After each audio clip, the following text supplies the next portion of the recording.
A piece of recent history is played out on a chessboard in Pawn Sacrifice.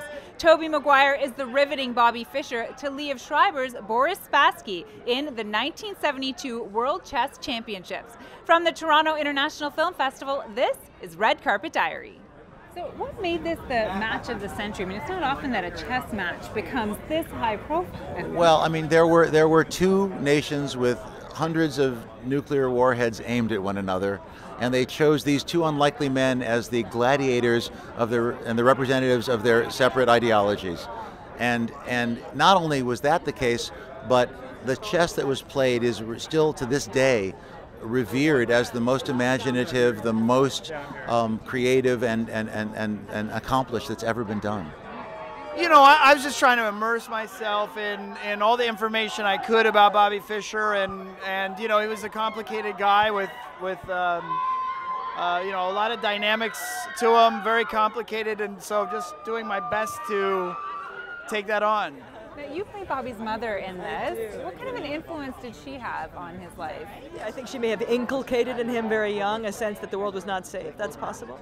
But, you know, mental illness is also mental illness, and it's too easy to blame the parents. So the version of her that I tried to give was one that also honored the woman's many efforts at political action and motherhood and all these various things, and I didn't want to sell her down the river as the woman who messed up her child, because I don't know that does her justice. She's really a brilliant, spoke 6 languages fluently and many things self-taught and passionate activist and many things I can admire. You said your character under a little bit of pressure in this, not just a chess match. Yeah, not as much as Bobby though. Well, I mean, he had the weight of a whole nation on his shoulders as well, didn't he? Oh yeah. Yeah, I know, but I guess that's what I liked about Boris. I don't think he took that too seriously. He was a very elegant guy. I'm talking about the real Boris, of course, not the character I played.